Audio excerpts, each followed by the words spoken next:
Mineşşeytanirracim. Bismillahirrahmanirrahim.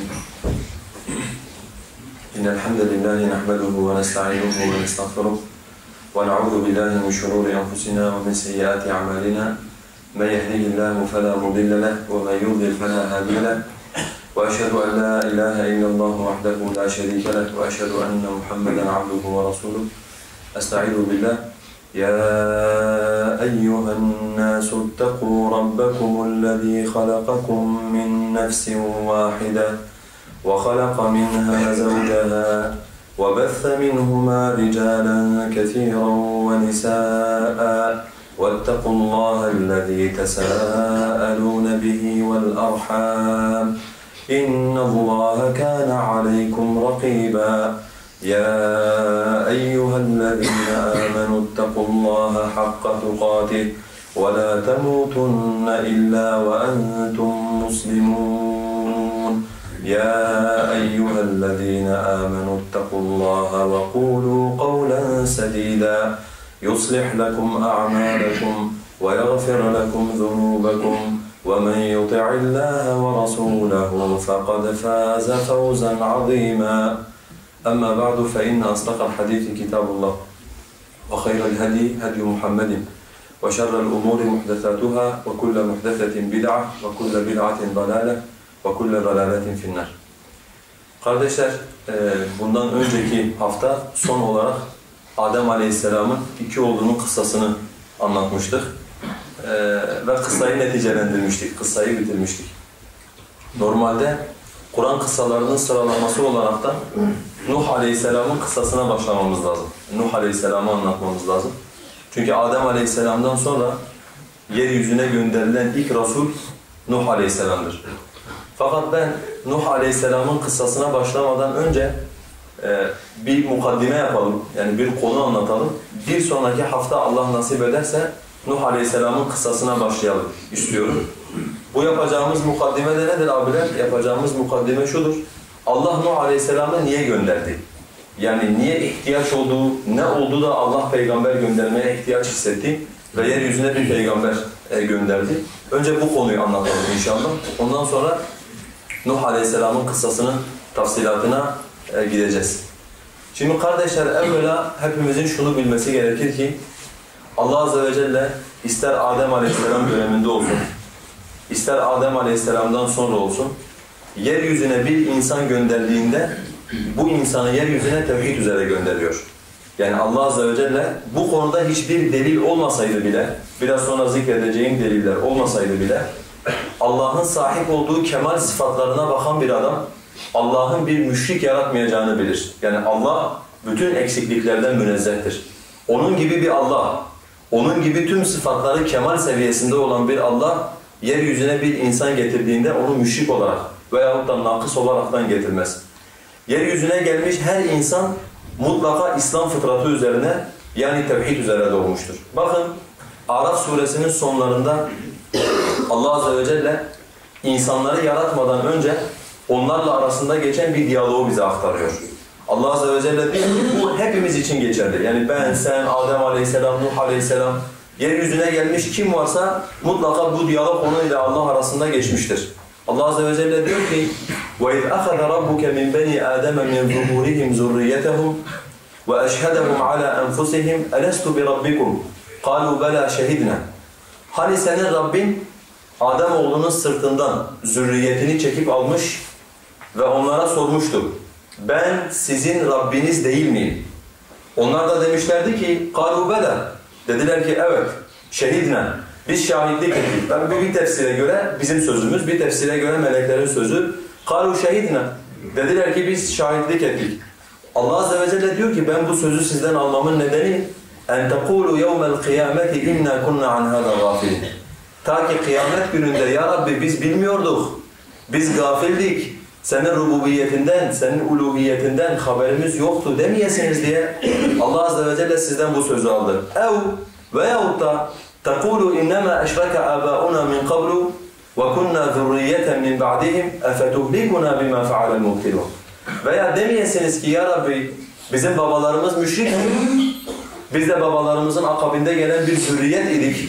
Yani hani babalarımızı taklit ettik, babalarımıza ittiba ettik, biz de bundan dolayı müşrik olduk demeyesiniz diye diyor Allah Azze ve Celle. Ben sizi yaratmadan önce sizden bu sözü aldım diyor.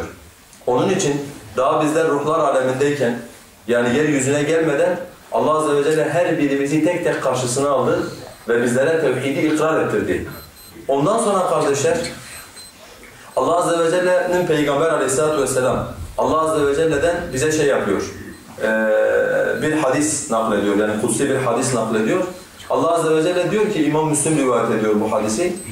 İnni halaktu ibadi hunafa'a kullahum. Ben bütün kullarımı hanif olaraktan yarattım diyor Allah Azze ve Celle. Ben bütün kullarımı hanif olaraktan yarattım. فَاشْتَالَتْهُمُ الشَّيَاطِينُ فَحَرَّمُوا عَلَيْهِمْ مَا أَحْلَلْتُ لَهُمْ. Onlara şeytanlar geldi ve benim onlara helal kıldığım şeyleri onlara haram kıldılar. İnsanoğluna Allah'ın haram kılmadığı şeyleri şeytanlar insanoğluna haram kıldılar. وَأَمَرَتْهُمْ أَنْ يُشْرِكُوا بِي مَا لَمْ أُنَزِّلْ بِهِ سُلْطَانًا. Ve benim hakkında hiçbir delil indirmediğim halde insanların bana şirk koşmalarını şeytanlar insanlara emretti diyor Peygamber Aleyhisselatü Vesselam. Bu konuyla alakalı, yani Allah Azze ve Celle insanoğlundan söz almıştır. Daha sonra da insanoğlunu aldığı bu sözün üzerine yaratmıştır. Yani fıtrat demiş olduğumuz şeyin üzerine yaratmıştır. Allah Azze ve Celle Rum suresinde Peygamber Aleyhisselatü Vesselam'a diyor ki فَاَقِمْ وَجْهَكَ لِلدِّينِ حَن۪يفًا. Ey Muhammed, yüzünü hanif olaraktan İslam'a, dine dön diyor. Yani şirki terk ederek, tevhide yönelerek İslam dinine yönel diyor Allah Azze ve Celle. Nedir peki bu? Yani şirki terk etmek, İslam'a yönelmek. فِطْرَةَ اللّٰهِ الَّتِي فَطَرَ النَّاسَ عَلَيْهَا لَا تَبْد۪يلَ لِخَلْقِ اللّٰهِ. İşte bu Allah'ın insanları kendi üzerine yarattığı fıtrattır ve sen Allah'ın yaratmasında bir değişiklik de bulamazsın. ذَٰلِكَ الدِّينُ الْقَيِّمُ وَلَكِنَّ اَكْثَرَ النَّاسِ لَا يَعْلَمُونَ. Dosdoğru din budur. Fakat insanların birçoğu bundan haberdar değildir. İnsanların birçoğu bilmezler diyor Allah Azze ve Celle. Aslın fıtrat olduğunu ve fıtratın tevhid olduğunu, bunun da dosdoğru bir din olduğunu insanların çoğu bilmezler. Böyle olunca kardeşler, yani Allah Azze ve Celle bizim gibi ilk insanı da yeryüzüne tevhid ile gönderdi. İnsan yeryüzüne tevhidle geldi.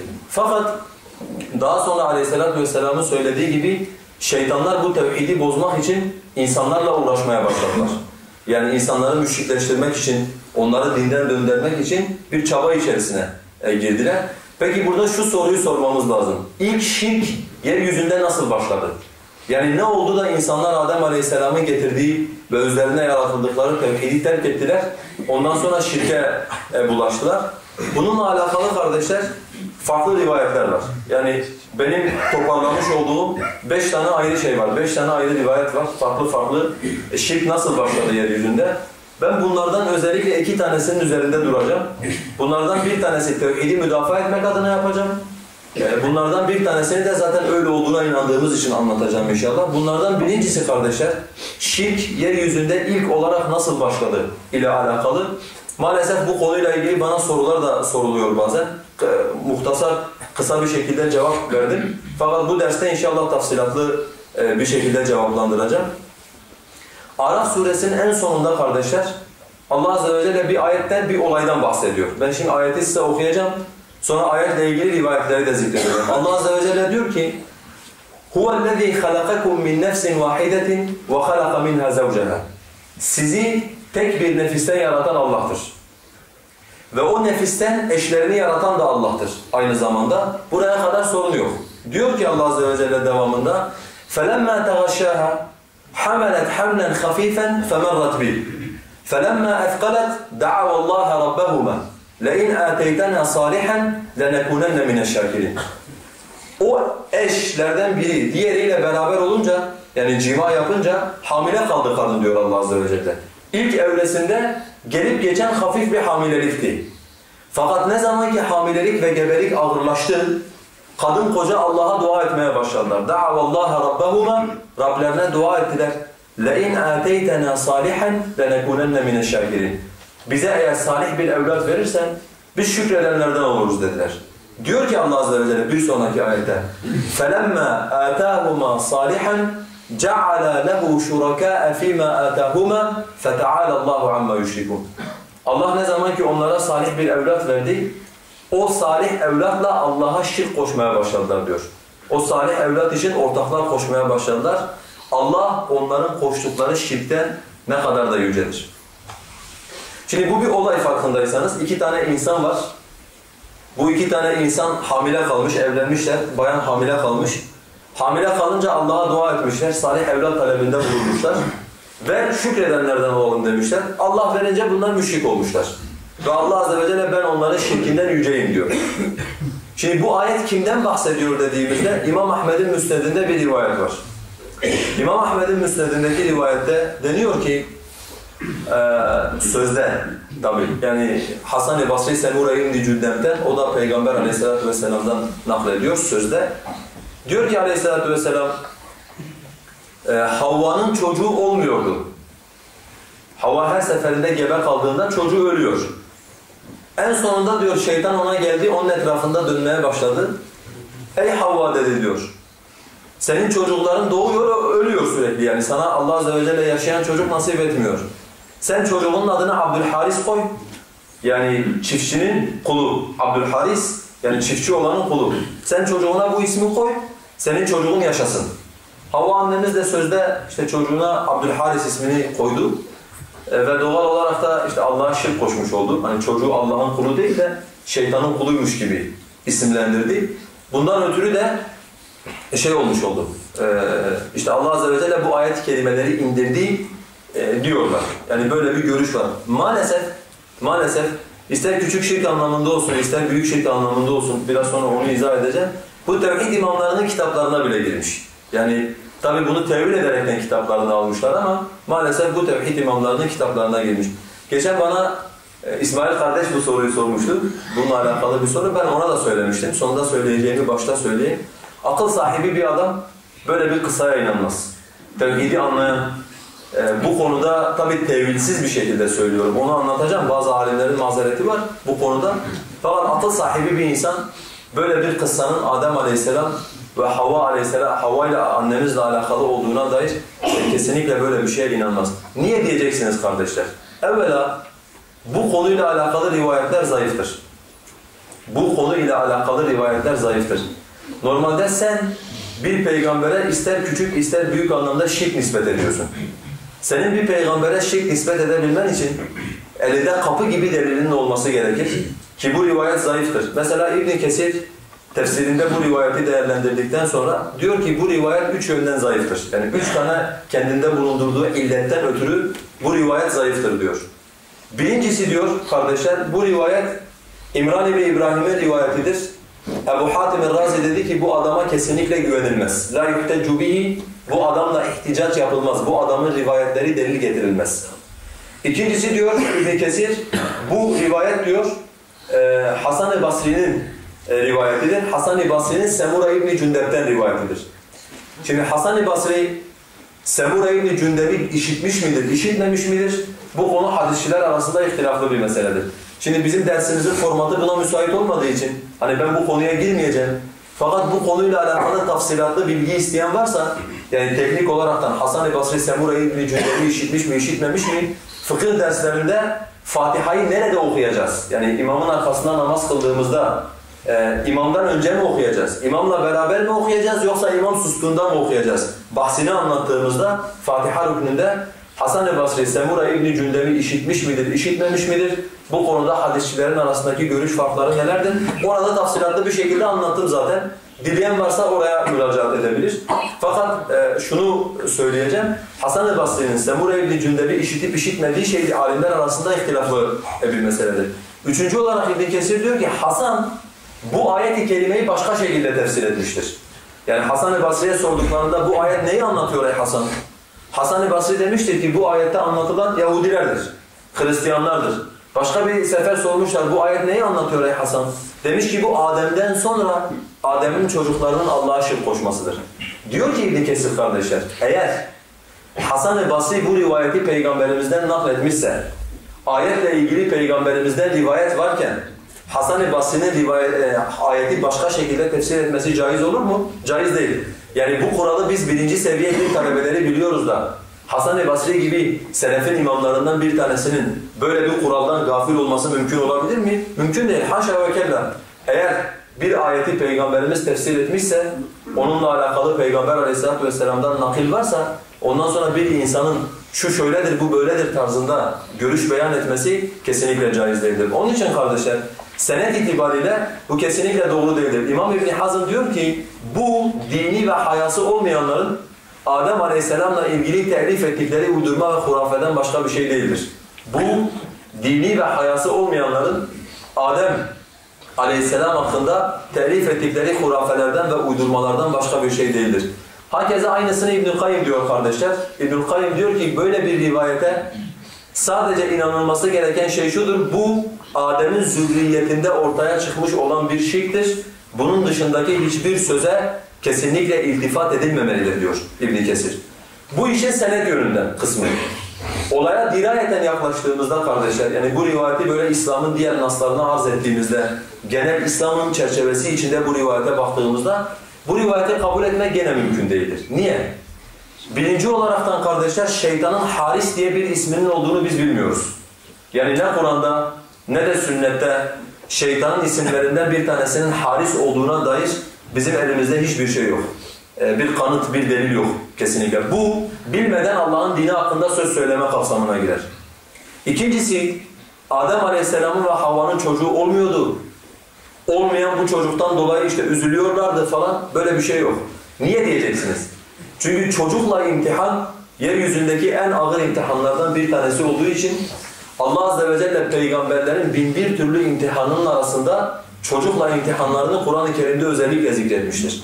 Yani mesela İbrahim Aleyhisselam'ın çocukla imtihanı, Zekeriya Aleyhisselam'ın çocukla imtihanı, Nuh Aleyhisselam'ın çocukla imtihanı, İbrahim Aleyhisselam'ın çocukla imtihanı. Çünkü imtihan imtihandır.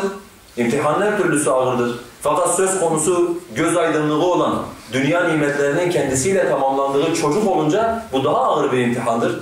Ve bundan ötürü Allah Azze ve Celle Kur'an'a bunu konu etmiştir. Şayet Adem'in ve Havva'nın aleyhisselam böyle bir sıkıntısı olmuş olsaydı imtihanı, Allah Azze ve Celle'nin bunu da Kur'an-ı Kerim'e konu etmesi yakışık olurdu. Bir başka mesele kardeşler, Adem Aleyhisselam'ı şeytan zaten bir defa kandırmış. Peygamberlerin ahlakına baktığımız zaman Kur'an-ı Kerim'de bir defa ısırıldıkları delikten bir daha ısırılmazlar. Yani zaten Adem Aleyhisselam'ı cennetten dünyaya indiren, bunun üzerine başına yani türlü sıkıntılar getiren kişi şeytandır. Ve aynı uslupla, yani bu rivayette anlatılan uslubun bir benzeriyle, süslemeyle, farklı bir kapıdan yaklaşarak Adem Aleyhisselam'ı cennetten zaten çıkardı. Haşa ki bir peygamber şeytan tarafından bir defa kandırılsın, ondan sonra aynı konuda tekrar aynı şekilde, aynı uslupla, aynı tuzağa tekrardan düşsün. Böyle bir şey gene insanın almıyor. En önemli olan mesele ise kardeşler, peygamberler, ister nebiler ister rasuller, yeryüzünde şirkin her türlüsünü kaldırmak için gönderilmişlerdir. İster büyük şirk, ister küçük şirk. Şirkin her türlüsünü kaldırmak için gönderilmişlerdir. Adem Aleyhisselam'ın böyle bir şeyi yaşamış olması veya böyle bir duruma düşmüş olması, bu saymış olduğum hem senet yönünden hem de yönünden, dirayet yönünden, yani anlam yönünden böyle bir şeyin oluşması mümkün gibi görünmüyor. Allah en doğrusunu bilir. Peki biz bunu nasıl anlayacağız? İbn Kayyım'ın dediği gibi anlayacağız. Biz bunu anlarken diyeceğiz ki bu Adem Aleyhisselam'ın zürriyetinde Allah'a şirk koşan insanların durumunu anlatan bir ayet-i kerimedir diye. Peki bunu kitaplarına alan alimler bunu nasıl anlamışlar? Yani mesela Kitab-ı Tevhid'i açtığınız zaman bir insanı Allah'ın dışında birine kul kılmak, yani işte Abdülmuttalib, işte Abdülharis, Abdüluzza vesaire bu tip konuları ele aldığı bapta Muhammed İbni Abdülvahhab da bu ayet-i kerimeyi ve arkasından bu rivayeti alıyor misal. Ve başka alimler de mesela tefsir kitaplarında bu tip rivayetleri almışlar. Bunu nasıl anlamışlar da bunu şeylerini almışlar, kitaplarını almışlar? Şu şekilde anlamışlar kardeşler. İki tane zikredeceğim, iki farklı anlayış zikredeceğim size. Birincisi İbn Abbas'tan ve öğrencilerinden nakledilen bir görüşü aktaracağım. Demişler ki burada büyük şirk yoktur. Hatta lafızla söyleyeceğim size. Demişler ki bu Adem Aleyhisselam'ın şeytana taatte şirk koşmasıdır, ibadette değil. Taatte şirk koşmasıdır, ibadette değil demişlerdir. Taatte şirk nedir, ibadette şirk nedir? Mesela şimdi diyelim ki siz, Allah Azze ve Celle size içkiyi haram kılmış. Şeytan size sürekli fısıldıyor. İçki iç, içki iç, içki iç veya zina yap, zina yap, dedikodu yap diye sürekli fısıldıyor misal. Sen burada dedikodu yaptığında, içki içtiğinde, zina yaptığında şeytana itaat etmiş oluyorsun. Yani şeytan sana bir şey emretmiş oldu, sen de şeytana itaat etmiş oldun. Zaten bu İmam Ahmed'in Müsned'inde geçiyor dediğim rivayette Peygamber Aleyhisselatü Vesselam diyor, bu durum rivayetin sonunda şeytanın vahyetmesi ve onlara emretmesiyle oldu diye. Yani demişler burada onlar Allah'ın dışında bir varlığa ibadet etmediler. Sadece şeytan onlara dedi ki bu konuda Allah'a isyan edin. Aynı ağaçtan yeme meselesi gibi onlar da Allah Azze ve Celle'ye isyan ettiler. Fakat Allah Azze ve Celle bazen kullarını sakındırmak, onları ürkütmek için lafızlara ağır anlamlar yükler. Yani şeytan, insanların, mesela Kur'an-ı Kerim'de Allah bize ne diyor? لَا تَعْبُدُوا şeytan. Ya beni Adem'e, اَلَمْ اَحَدْ اِلَيْكُمْ Ey insan beni Adem. Ben size şunu söylemedim mi? Şeytana kulluk etmeyin. Şeytana ibadet etmeyin. Oysa insanların çoğu şeytana ibadet etmiyorlar normalde. Bizim anladığımız anlamda şeytana ibadet etmiyorlar. Burada Allah Azze ve Celle neyi kastediyor kardeşler? Şeytana itaat etmeyin. Onun vesveselerine kulak vermeyin diyor Allah Azze ve Celle. Fakat bu bizim nefislerimizde böyle bir sarsıntıya sebebiyet versin. Böyle bir kendimize gelelim, emri ciddiyetle ele alalım diye itaat etmeyin demiyor, ibadet etmeyin diyor Allah Azze ve Celle. Hakeza diyorlar burada da Allah Azze ve Celle bu olay bizi ürkütsün, bizi korkutsun diye onlar şeytana itaat ettiler demedi. Onlar şeytana Allah'a ortak koştular veyahut da şeytana ortak koştular gibi bir ifade kullandı diyorlar. Bazıları ise şu şekilde yaklaşıyorlar kardeşler. Diyorlar ki normalde bu birinci yaklaşım şekli dedik İmam Muhammed İbni Abdülvahhab'ın da hakeza yaklaşım şeklidir. Tabi bize göre doğru değildir. Yani bu yaklaşım şekli de bir peygambere yakışan bir yaklaşım şekli değildir. İkinci bir yaklaşım şekli ise kardeşler demişler ki normalde burada Adem Aleyhisselam şeytana neyi yaptı? Yani ne yaptı da Allah Azze ve Celle bir şeyi ortak koşmuş oldu? Demişler burada var. Bir hazıf var. Yani ayet-i kerime tam değildir. Allah Azze ve Celle bir şeyleri hasfetmiştir. Şöyle söyleyeyim. Demişler ki normal ayetin bir kısmına kadarı Adem Aleyhisselam'dan bahsediyor. Bir kısmından sonrası Arap müşriklerinden bahsediyor. Yani mesela جَعَلَ لَهُ شُرَكَاءَ فِي مَا آتَاهُمَا Allah'ın onlara verdiği çocuklara Allah'a şirk koştular. Buraya kadar olan kısmı Adem Aleyhisselam'dan ve çocuklarından bahsediyor. Fakat فَتَعَالَ اللّٰهُ عَمَّا يُشْرِكُونَ Allah onların şirk koştuğu şeylerden yücedir kısmına gelince bu ise demişler Arap müşriklerini anlatıyor. Bunun şeyle bir alakası yoktur. Adem Aleyhisselam'la bir alakası yoktur diye. Tabi dediğim gibi kardeşler ne bu tip zorlama yorumlara ne ayeti ortasından bölüp birini bir topluma, birini bir topluma götürmeye gerek yok. Yani bu İslam'ın esaslarına aykırı bir durum olduğundan dolayı evla olan böyle bir durumda insanın ben böyle bir şeyin olabileceğine inanmıyorum demesi ve peygamberlerin masumiyetine hem büyük şirkte hem de küçük şirkte peygamberlerin masumiyetine itikat etmesidir. Allah Azze ve Celle en doğrusunu bilir. Bu vesileyle de bu konuya değinmiş olduk. Şimdi ikinci sebebi söyleyeceğim, doğru olan sebebi söyleyeceğim. Yani yeryüzünde ilk şirk nasıl başladı ve ne şekilde başladı? Allah Azze ve Celle Bakara suresinde diyor ki kardeşler كَانَ النَّاسُ أُمَّةً وَاحِدَةً فَبَعَثَ اللّٰهُ النَّبِيِّينَ مُبَشِّرِينَ وَمُنْزِرِينَ İnsanlar tek bir ümmet idi.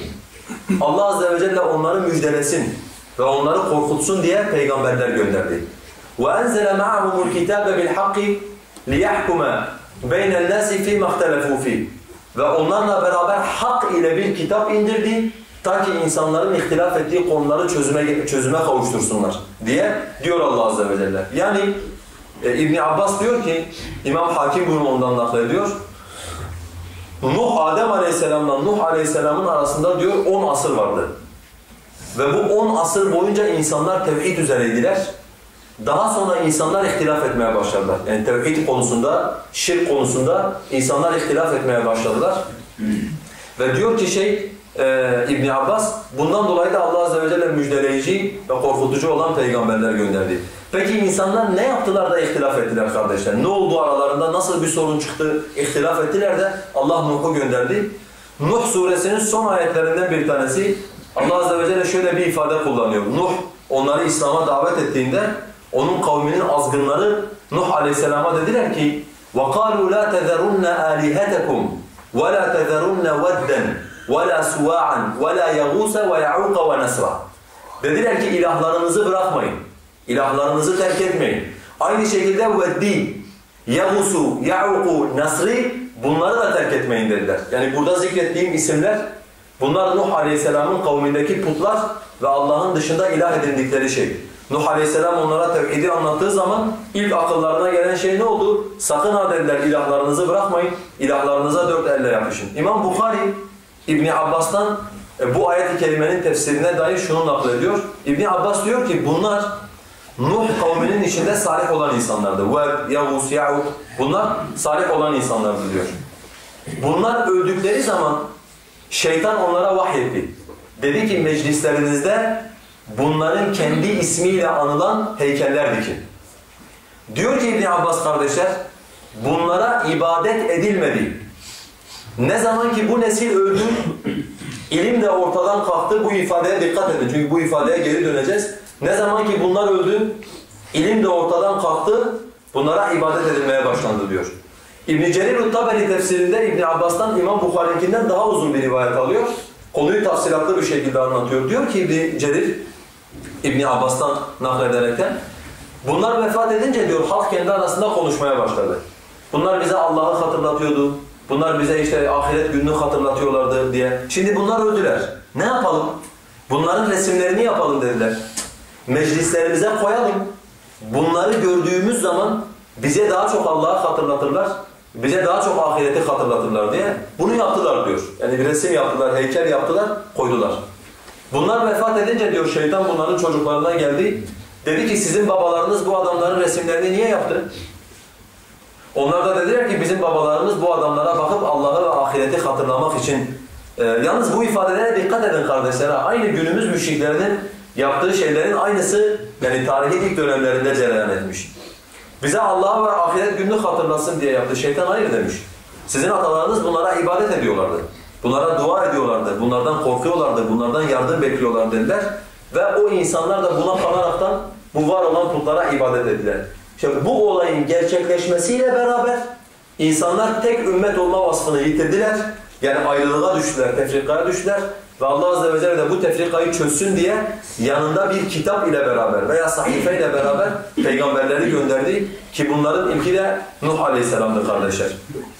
Şimdi bu anlatmış olduğum rivayete baktığınız zaman özellikle buradan çıkarmamız gereken bazı dersler var kardeşler. Yani yeryüzünde ilk şirk nasıl başladı dediğimizde bizim de hayatımızda önce tevhid var.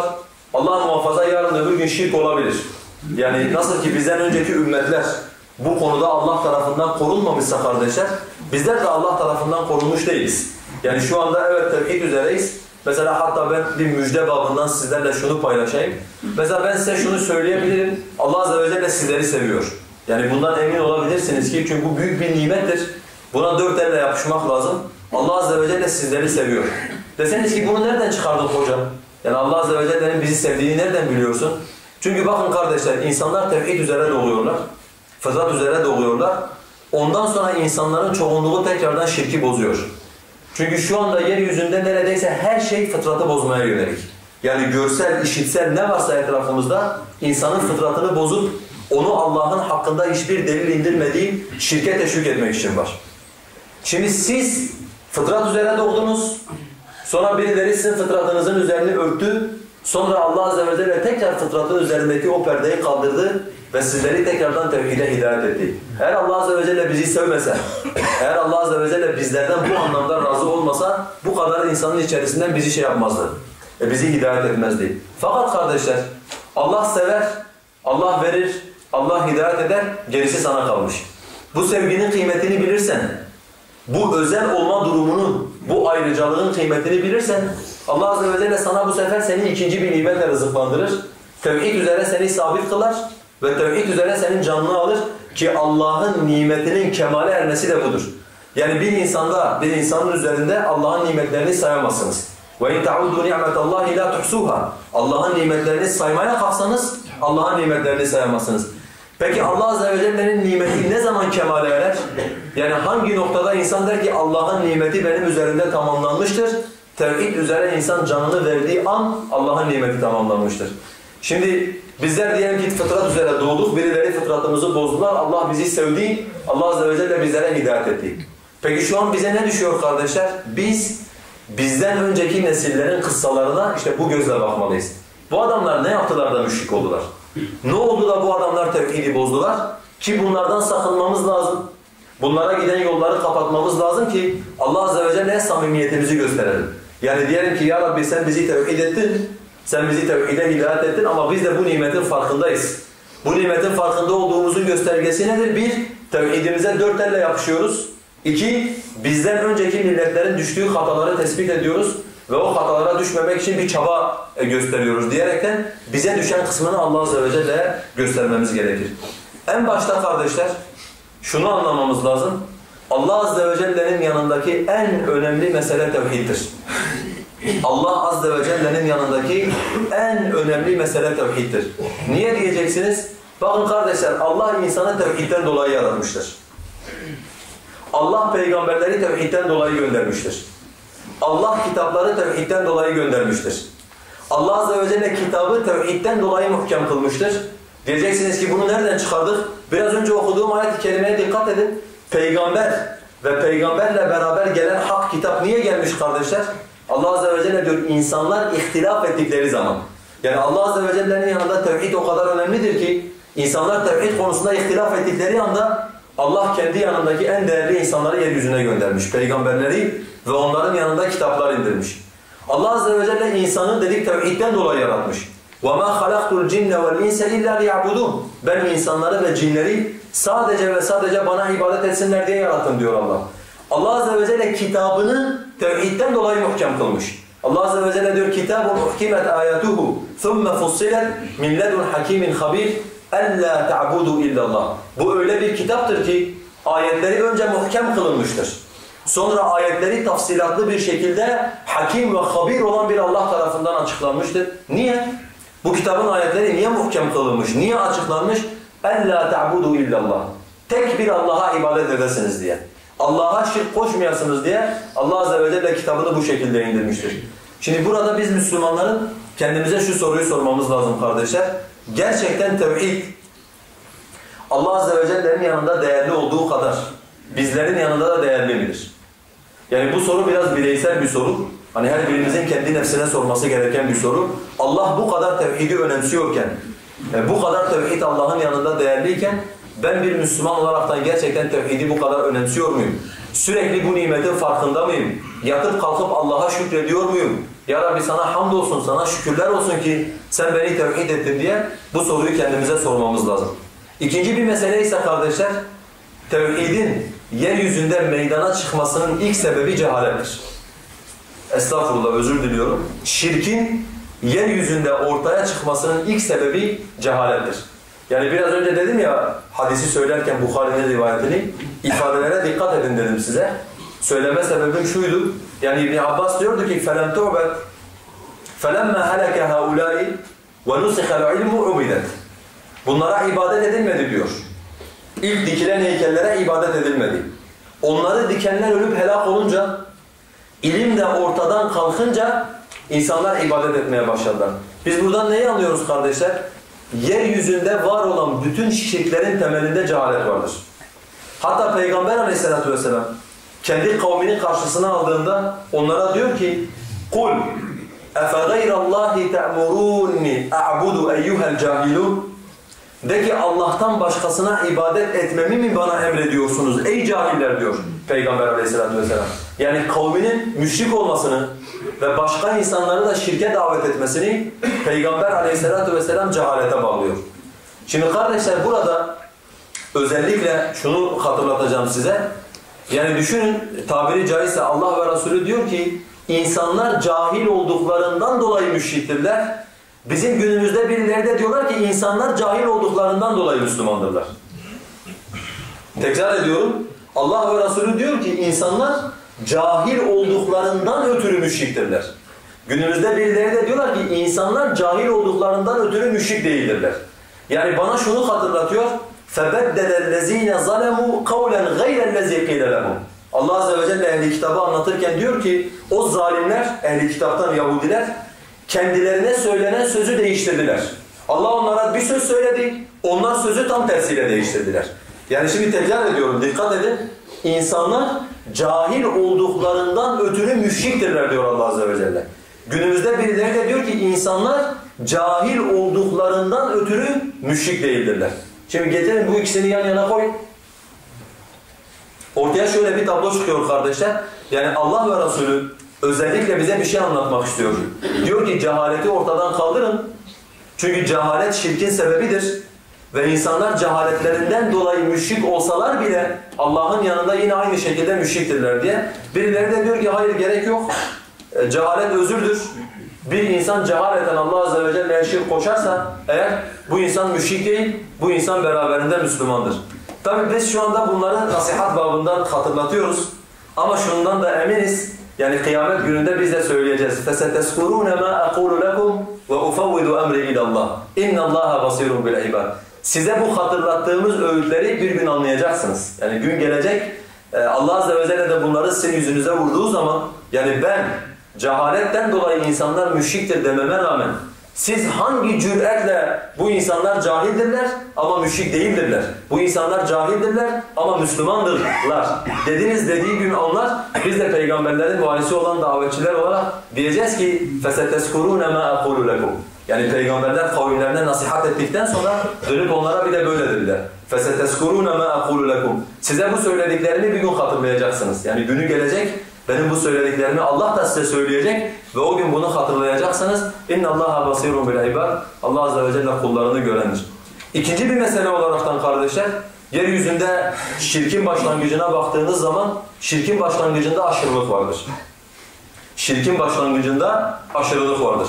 Yani Peygamber Aleyhisselatü Vesselam İmam Ahmed'in rivayet ettiği bir hadiste bize diyor ki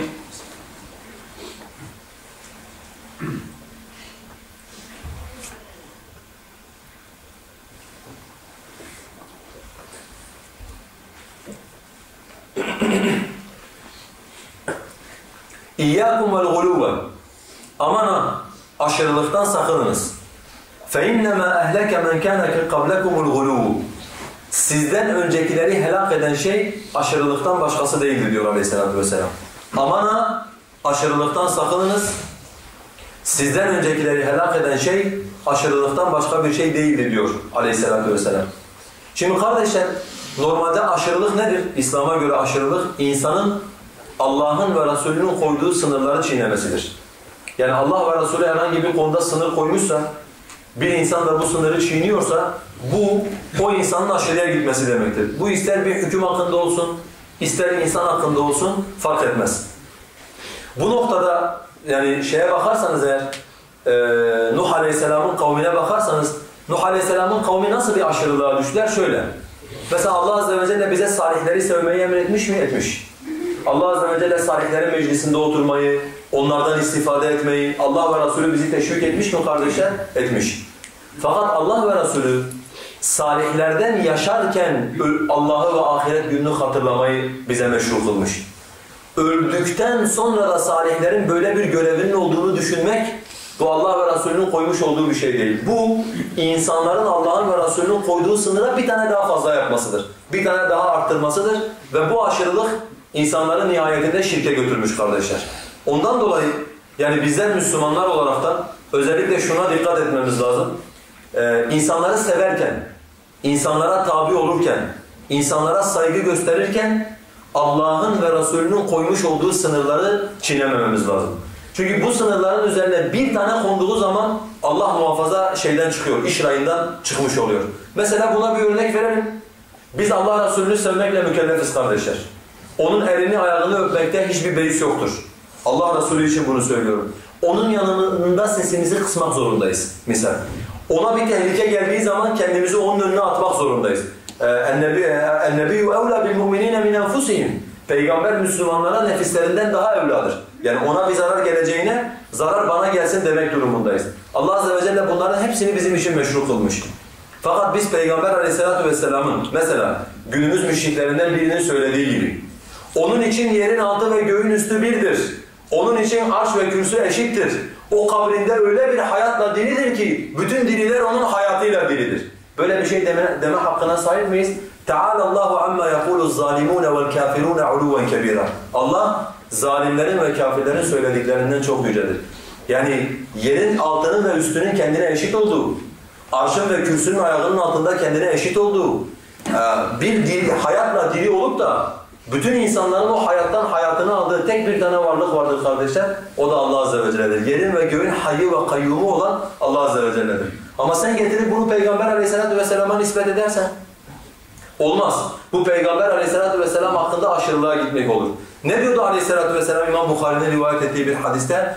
لَا تُطُرُونِي كَمَا اَتْرَتِ النَّسَارَ الْمَسِيحَ بْنَ مَرْيَمْ Hristiyanların Mesih'in oğlu Meryem'i abarttığı gibi, onda aşırıya gittikleri gibi siz de bende aşırıya gitmeyin dedi Aleyhisselatü Vesselam. اِنَّمَا أَنَا عَبْدٌ فَقُولُ عَبْدُ اللّٰهِ وَرَسُولُهُ Ben ancak Allah Azze ve Celle'nin kuluyum. Siz de bana Allah'ın kulu ve Resulü Muhammed deyin dedi Peygamber Aleyhisselatü Vesselam. Bakın Peygamber Enes radıyallahu anh rivayet ediyor. Diyor ki biz Peygamber Aleyhisselatü Vesselam'ın önünde ayağa kalkmak için can atardık. Fakat onun bunu kerih gördüğünü bildiğimizden dolayı Peygamber Aleyhisselatü Vesselam'ın önünde ayağa kalkmazdık. Peygamber Aleyhisselatü Vesselam ayağa kalkılmayı hak etmeyen bir adam mıdır? Haşa ve kella. Vallahi bütün dünya ona feda edilse onun için şeydir, onun için çok değildir. Çünkü o Allah'ın yanında en değerli olan kuldur. Müminlerin yanında da dünyadan ve içindekilerinden daha değerlidir Aleyhisselatü Vesselam. Ama insanlara ayağa kalkmayın demiş. Ve bunu söylerken de şu şekilde söylemiş. Farsların ve Rumların krallarına yaptığı gibi yapmayın. Çünkü Farslar ve Rumlar önce kralların önünde ayağa kalktılar. Daha sonra onları tazim ettiler. Daha sonra onlarla Allah Azze ve Celle'ye şirk koştular, aşırıya gittiler. Peygamber Aleyhisselatü Vesselam bunun önünü kesmiştir. Şimdi siz liderinizi sevebilirsiniz. Şeyhinizi sevebilirsiniz, hocanızı sevebilirsiniz ama manevi bir keşfi açık olan bir zat dedi ki Hak Teala şöyle buyurdu, ete kemiğe büründüm, Mahmud diye göründüm. Böyle bir zındıklığı yapma hakkına sahip değilsiniz ama. Yani birini sevebilirsiniz, birine işte benim hocamdır, alimimdir, kendisine ittiba ediyorum diyebilirsiniz. Ama ete kemiğe büründüm, Mahmud diye göründüm, bunu söyleyemezsiniz. Bunu söylerseniz, bunu söylemeden de müşrik, o ayrı bir mesele. Ama bunu söylerseniz sizinle İslam dini arasında hiçbir bağ kalmaz. Allah'ın sizinle arasında kurduğu bütün bağları zir zeber edersiniz, yerle bir edersiniz. Mesela kardeşler biz alimlerimizi sevmek durumundayız. Hatta Peygamber Aleyhisselatü Vesselam bir hadis-i şerifte diyor, İmam Ahmed rivayet ediyor. لَيْسَ مِنَّا مَنْ لَمْ يُجِلَّ كَبِيرَنَا وَلَمْ يَرْحَمْ صَغِيرَنَا وَلَمْ يَعْرِفْ لِعُلَمَائِنَا حَقَّهُ Bizden değildir. Büyüklerine saygı göstermeyen, küçüklerine merhamet göstermeyen ve alimlerin hakkını vermeyenler bizden değildir diyor Aleyhisselatü Vesselam. Mesela bizler alimleri seveceğiz. Cahiller cahilliğinin haddini bilecek, bilmedikleri konuları alimlere soracak. Eyvallah. فَسْأَلُوا اَلَى زِكْرِ اِنْ كُنْتُمْ لَا تَعْلَمُونَ Bilmiyorsanız gidin işi ehline sorun. Fakat alimler Allah'ın kitabında apaçık beyan ettiği bir meseleye dokundukları zaman orada dur diyeceğiz. Çünkü وَفَوْقَ كُلِّ ذِي عِلْمٍ عَلِيمٍ Her alimin üzerinde bir alim vardır. Yani her bilgi sahibinin üzerinde daha büyük bir bilgi sahibi vardır. Yeryüzünün en büyük alimi Allah'tan daha alim olabilir mi? Allah'tan daha alim olamaz. Allah'ın kitabında açık seçik beyan ettiği meselelere bir alim muhalefet etmek suretiyle dokunursa orada dur diyeceğiz. Bu işte bak alimi sevdik, saygı gösterdik, bilmediğimiz zaman ona sorduk, gidip dizinin dibinde oturduk, din öğrendik. Bak buraya kadar İslam'ın bize meşru kabul ettiği hatta emrettiği şeyler. Fakat alim Allah'ın kitabında ve Resulünün sünnetindeki apaçık bir meseleye dokunduğunda elbet bir bildiği vardır. İşte o benden daha iyi bilir. O bilmese ben mi bileceğim? Bu yok. Bunu yaparsan işte اِتَّخَذُوا أَحْبَارَهُمْ وَرُهْبَانَهُمْ اَرْبَابًا مِنْ دُونِ اللّٰهِ olur. Onlar papazlarını ve rahiplerini Allah Azze ve Celle'nin dışında Rabler edindiler. Nasıl Rab edindiler kardeşler? Yani bu insanlar aslında haklı bir noktadan yola çıktılar. Bunlar rahiptir, bunlar papazdır, din adamıdır. Tevrat'ı bizden daha iyi biliyor dediler. Burada sorun yok. Fakat papazlar Tevrat'taki açık hükümleri tarif etmeye başlayınca yine aynısını söylediler. Yani ben mi bileceğim, bu mu daha iyi bilecek dediler. Onların apaçık yaptıkları tahriflere sükut ettiler ve bu surette onları edilmiş oldular, Rab edilmiş oldular. Bakın Allah'ın meşru kılmış olduğu bir şeyde ölçü tutturulmadığı zaman insanı karşı tarafı ilah edinmeye kadar bu durum şey yapabiliyor, bu durum götürebiliyor. Ondan dolayı kardeşler her konuda, hangi konuda olursa olsun şeriatın koymuş olduğu ölçülere dikkat edeceğiz. Sevgimizde, saygımızda, adabımızda, ittibamızda buna dikkat edeceğiz. Çünkü Allah muhafaza şeriatın koyduğu ölçüyü bir adım açtığımızda gerinin bize ne getireceğini tahmin bile edemezsiniz. Yani Nuh Aleyhisselam'ın kavmi gibi müşrik de yapabilir. Musa Aleyhisselam'ın kavmi gibi papazları ve rahipleri size Rab de ettirebilir. Biraz önce zikretmiş olduğum Muhammed Aleyhisselam'ın ümmetindeki müşrik gibi size ete kemiğe büründüm Mahmud diye göründüm de dedirtebilir. Yani sizin ne getireceğini tahmin edemezsiniz. Bu duruma düşmemek için evla olan nedir? Sevgide, saygıda, ittibada İslami ölçülere tabi olmaktır. Şey yapmamaktır. Kesinlikle abartmamaktır. Bir üçüncü mesele ise kardeşler, yeryüzünde şirkin çıkışıyla alakalı bid'at meselesidir. Yani biz mesela bazen bid'at konusunu anlatırken, hani biliyorsunuz ben derslerde sürekli tekrar ediyorum. Çünkü istiyorum ki bu artık bizde böyle kalıp haline gelsin. Şeyhülislam İbn Teymiye'nin bir sözünü diyoruz ki bizim dinimiz iki asıl üzerine kurulur. Bizim dinimiz iki asıl üzerine kurulur. Bir, tek olan Allah'a ibadet edip ona hiçbir şeyi ortak koşmamak. İki, sadece ve sadece Allah'a peygamberlerin gösterdiği şekilde kulluk etmek ve ibadet etmek. Yani biri tevhiddir, la ilahe illallah'tır. Biri de Muhammedun Resulullah'tır. Biri tevhidül ibadedir, biri tevhidül ittibadır. Yani Peygamber Aleyhisselatü Vesselam'ın dışında hiçbir varlığın sözleriyle veya davranışlarıyla Allah'a kulluk etmek değil, sadece peygamberlerin gösterdiği şekilde Allah'a kulluk etmektir. Ve diyoruz ki kardeşler, bid'at çok tehlikelidir. Yani din adına uydurulmuş ve peygamberlerden bir delili olmayan şeyler çok tehlikelidir. Bazen insanları şirke bile götürebilir diyoruz. Bize itiraz ediyor. Bu kadar da abartmayın diyorlar. Yani bid'at nasıl insanı şirke götürecek diyorlar. Bakın bu kıssa bid'atın nasıl insanları şirke götürdüğünün kıssasıdır aynı zamanda. Nasıl kardeşler? Bu insanlar ilk etapta Allah'a şirk koşmadılar. Dinde olmayan bir bid'at çıkardılar. Yani salihlerin heykellerini dikip onlarla Allah'ı hatırlamak, din adına yapılan bu eylem, bu bir bid'attır. Bu bir bid'at olması hasebiyle de İslam'da yoktur, tevhidde yoktur. Siz bunu çıkardığınız zaman ortaya, bakın bir asır sonra bu bid'at sizi şirke götürdü. Aynısı Peygamber Aleyhisselatü Vesselam'ın kavmi için de geçerli. Yani Peygamber Aleyhisselatü Vesselam'ın kavmi İbrahim Aleyhisselam'ın daveti üzereydiler. Tevhid üzereydiler. Onları ilk saptıran kimdir kardeşler? Amr ibn Luhay el-Huzai'dir. Peygamber Aleyhisselatü Vesselam öyle söylüyor. Amr ibn Luhay Şam'a gidiyor. Şam'da bakıyor insanlar taşlara ibadet ediyorlar. Soruyor onlara, diyor ki bu nedir? Diyorlar biz bunlara dua ederiz, biz bunlara secde ederiz. Sonra da bunlardan yardım talep ettiğimiz zaman bunlar da bize yardım ederler. Amr ibn Luhay da alıyor, o putlardan bir tanesini Mekke'ye getiriyor. Bazı rivayetlerde de deniyor ki onun bir cinni vardı, cin. Cin onu buna teşvik etti, gidip o putu getirmeye. İlahiri getiriyor, koyuyor, insanları ona ibadete davet ediyor ve insanlar da Allah'tan başkasına ibadet ediyorlar. Şimdi burada soru şu kardeşler, ben size sorayım. Şimdi adamın biri gelse buraya, şuraya bir tane put koysa, ondan sonra bize dese ki hadi gelin buna ibadet edelim. Böyle bir şey aklınız alıyor mu? Buradaki herkesin kalkıp bu puta ibadet etmesini aklınız almıyor. Peki bizim için aklınız almıyorsa, İbrahim Aleyhisselam'ın milleti için nasıl aklımız alıyor bunu? Mümkün değil. Yani bu adam bu putu buraya koyduğunda bu adamlar pat diye bu puta ibadet etmediler. Bakın kardeşler bir rivayet var Mekkeli müşriklerle alakalı. Bid'atın insanları nasıl müşrikleştirdiğini anlatmak için. Deniyor ki bu rivayette Mekkeliler Mekke'nin dışında bir yere sefere gittiklerinde Kabe'den bir taş alırlardı yanlarına. Bu taşı niye yanlarına alıyorlar? Gittikleri yerlerde koyup etrafında tavaf yapıyorlar. Gittikleri yerlerde bu bizim Kabe'mizdir diyorlar. Sanki Kabe'nin yanında Allah'a kulluk ediyormuş gibi bir şeyler yapıyorlar. Taşlarla Allah'a bir bid'at getirdiler. Bid'atla Allah'a amel ettiler. Bu bid'at onların kalbinde taşlara karşı sevgiyi arttırdı. Taşların önemine, taşların faydasına, taşların zararına dair onların kalplerinde bir itikat oluşturdu. Adamın biri de getirip taşı buraya koyunca insanlar ona ibadet ettiler. Yani yeryüzünde var olan bid'atler, hani selef mesela bid'atlerin ameli olanına da, itikadi olanına da çok sert bir şekilde karşı çıkmış. Değil mi kardeşler? Hatta İmam Malik'in bir sözünü sürekli söylüyoruz.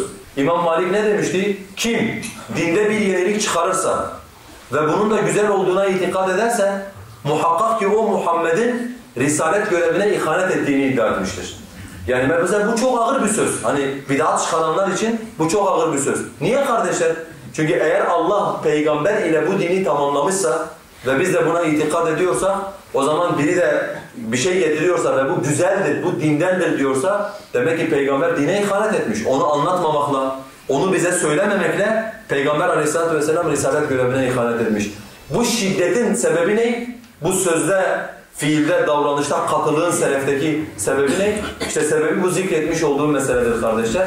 Çünkü hangi bid'at olursa olsun netice itibariyle insanı nereye götüreceğini siz kesinlikle kestiremezsiniz. Bakın ben bununla alakalı size bir şey anlatayım, bir olay anlatayım. Bid'at insanları nereye götürüyor? Yani günümüzle alakalı. Şimdi biliyorsunuz bu mezarlara lamba asmak Peygamber aleyhissalatu vesselam tarafından yasaklanmış. Hatta aleyhissalatu vesselam İmam Müslim'in rivayet ettiği bir hadiste kabirlere lamba asanlara, kandil asanlara Allah lanet etsin diyor. Şimdi günümüzde de işte bu kabirlerin başına mesela lambalar konuyor. Tabi bu lambalar konduktan sonra şimdi benim mezarlıkla ilgili hikayem çok. Çünkü ben mezarlıkta büyümüşüm. Yani benim evim şurası, mezarlık burası. Hani mezarlık mahallesinde yaşıyorum. Hala da öyle zaten. Şimdi bir türbe var bizim oradaki mezarlığın içerisinde. Şimdi demek ki birileri getirmiş türbenin dış tarafına da bir tane lamba asmış. Yani normalde iç tarafı zaten lambalı, bol lambalı, bol ışıklı. Birisi de getirmiş hani Seyda Baba daha fazla mahrum kalmasın diye bir tane de dışına asmış. Bizim apartmandakiler de Seyda Baba'nın kabrinden dün gece bir nur şeye doğru, göğe doğru bir nur yükseliyordu diye ortalığı böyle vermişler. Yani gece apartmanın ön cephesinden şeye çıkanlar, balkona çıkanlar bakmışlar mezarlığın ortasında bir ışık parlıyor. Yani tabii mezarlık bizim bildiğimiz İslam'a göre mezarlık değil. Hani böyle dümdüz bir mezarlık değil. Ağaçlar, yeşillikler böyle bayağı bildiğiniz şeye benziyor, parka benziyor mezarlık. O ağaçların içinden şimdi görünmüyor da lamba, bir ışık yukarıya doğru çıkıyor. Işık da tam mezarlığın ortasında. Yani bakın bir şey, hani bir bid'at, Peygamber aleyhissalatu vesselam'ın yasaklamış olduğu bir şey insanları beraberinde şeye götürüyor, şirke götürüyor. Adam akşam ona inanınca, dün gece oradan bir nur yukarıya doğru çıkıyordu. Adam kendimizi bundan mahrum etmeyelim, bir kabir sigortası yaptıralım diye sabah kabre gidiyor. Kabir sigortasını biliyorsunuz değil mi? Yani şimdi soruyorlar sigorta yaptırmak caiz midir? Hani biz diyoruz bu konuda ihtilaf var. Şimdi bir de kabir sigortası var. Kabir sigortası ne? Günümüz müşriklerin kabirlere gidip dua edip kendilerini sigortalattırmaları gibi. İşte kurban kesip orada işte mevlüt okuturup kendilerini, çocuklarını, evlerini, arabalarını vesaire sigortalattırmaları gibi. Şimdi adam arabayı alıyor, bir kasko yaptırıyor, bir de kabire bir tane kurban kesiyor. Bu normalde bildiğimiz işte ticaret kaskosu, bu da bildiğimiz kabir kaskosu. İkisini birden yaptırıyor adam. Allah muhafaza yani. Bak bunu gören adamlar sabah bu sefer bu bereketten mahrum olmayalım diye kabire gidip orada Allah'tan başkasına dua ediyorlar. Allah'tan başkasından bir şeyler bekliyorlar. Onun için biz Müslümanlar olaraktan zaten bu bir önceki konuyla da biraz bağlantılı. Yani aşırı gitme meselesi. Hangi konuda olursa olsun kardeşler tevhidin ve sünnetin dışına çıkmayacağız. Yani tevhidin ve sünnetin dışına çıktığımız zaman bunun bizim başımıza ne tür gaileler açacağını kestiremeyiz. Hesap dahi edemeyiz. Onun için bu konuda birbirimize hakkı tavsiye edeceğiz. Birbirimize sabrı tavsiye edeceğiz. Tevhid ve sünnet konusunda birbirimizi uyaracağız inşallah. Allah Azze ve Celle başta beni sonra sizleri söylediğini anlayan, anladıklarını yaşayan ve yaşadıkları üzere can veren kullarından eylesin. Allah Azze ve Celle bizleri tevhide hidayet ettiği gibi tevhid üzere sabit kalmayı ve onun üzere can vermeyi bizlere nasip eylesin. Allah Azze ve Celle yeryüzünün doğusunda ve batısında ilahi kelimetullah için mücadele eden kardeşlerimizi muzaffer kılsın. Onlara yardımcı olsun. Düşmanlarının onların aleyhinde kurmuş olduğu tuzakları onların boynuna geçirsin. Ve bizlere en kısa zamanda çevremizde şirki ve bid'atı görmeyeceğimiz, sadece Allah'ın kanunlarının geçerli olduğu, tevhidin hüküm sürdüğü bir toprakta yaşamayı bizlere nasip eylesin. Allahümme amin, Allahümme amin, Allahümme amin. Ve ahiru da'vana elhamdülillahi rabbil alemin.